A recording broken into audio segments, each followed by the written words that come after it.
Bonjour, La Rochelle, le soleil de La Rochelle, la cité portuaire qui accueillait fin mai le premier festival de la Web TV. Pulseo était d'ailleurs nominé pour cette première édition parmi 143 web créations en compétition. L'occasion pour les 300 professionnels invités d'échanger et de faire un point sur la situation des Web TV en France. Écoutez Jean Cressan, le président du festival.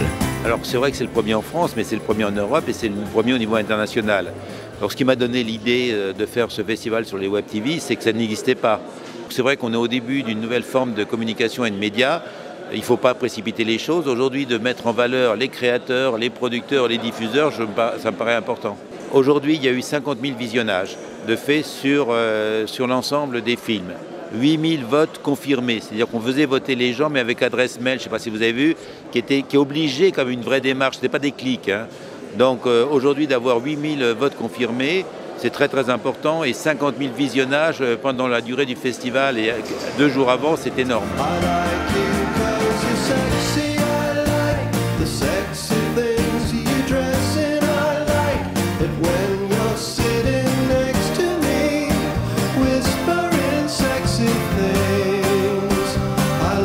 Et parmi les 11 membres du jury de ce premier festival de la Web TV, de grands noms tels que Gilles Leclerc par exemple, ancien rédacteur en chef sur France Télévisions et actuel président de Public Sénat. Alors c'est vrai je crois qu'il y a 140 produits montrés, donc il y a plusieurs catégories. Ça va de l'actualité au documentaire, en passant par la politique, en passant par la fiction, l'humour, etc. Donc tout est vraiment représenté, c'est ça qui est assez sympa. Donc là, on a travaillé une bonne partie de l'après-midi, c'était pas tendu, c'était sympa, très bonne ambiance. Et en même temps, il y a eu des discussions très acharnées. Chacun défendait vraiment ses poulains, si j'ose dire.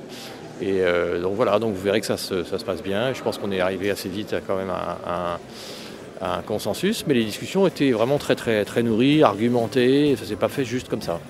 Et parmi les invités de ce festival, Frédéric Sitterlé, qui a imaginé une plateforme sur Internet pour voir ou revoir n'importe quel film ou documentaire diffusé à la télé. Ça s'appelle MyScreen et il s'agit donc de VOD, vidéo à la demande. Je crois que les professionnels comme nous sommes à l'aube d'une mutation numérique. On sait que le marché va se réorganiser, on ne sait pas comment, on ne sait pas quels seront les modèles économiques de demain. Nous, on sait simplement que si on veut continuer à pouvoir diffuser de la vidéo, il faut que la vidéo de qualité professionnelle soit financée. Il faut que la création de contenu soit financée. Pour ça, il faut réinventer des modèles économiques. Donc, on est là aujourd'hui pour participer avec ces acteurs à la construction du modèle de demain. On peut tirer des revenus de la gratuité. Maintenant, il y a deux choses. D'abord, la gratuité n'est pas une fatalité, donc des contenus payants sur Internet, ça peut exister. Il faut aussi habituer les internautes à payer. iTunes a fait payer les internautes pour de la musique. Faussement payé. Mais payer quand même. 99 centimes, ça reste de l'argent.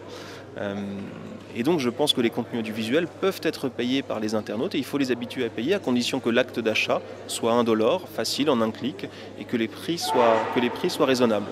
Si le contenu est facilement accessible, l'internaute acceptera de payer. Donc premier écueil, ne pas considérer que la gratuité est une fatalité sur Internet, le modèle payant existe. Deuxième écueil, lorsque le contenu est gratuit, financé par la publicité, ce contenu a une valeur. Il n'y a aucune raison qu'une publicité vidéo devant un contenu vidéo sur Internet soit vendue moins cher que l'équivalent à la télévision. Pourquoi est-ce qu'un internaute, publicitairement parlant, vaudrait moins qu'un téléspectateur? Et je crois que les acteurs doivent se fédérer, aussi s'organiser pour faire valoir le prix de l'internaute, pour que finalement la publicité soit valorisée à son juste prix. Et on peut le voir avec quelques exemples. Une vidéo de qualité présentée sur un site éditorial de qualité, c'est labellisé par une marque. Et ça a une vraie valeur publicitaire et ça permet de monter le prix. Et malheureusement, Pulseo n'a pas remporté de prix cette année. Ce sera pourquoi pas pour l'année prochaine. C'est le documentaire Where is Gary de Jean-Baptiste Dumont qui a reçu le grand prix du jury.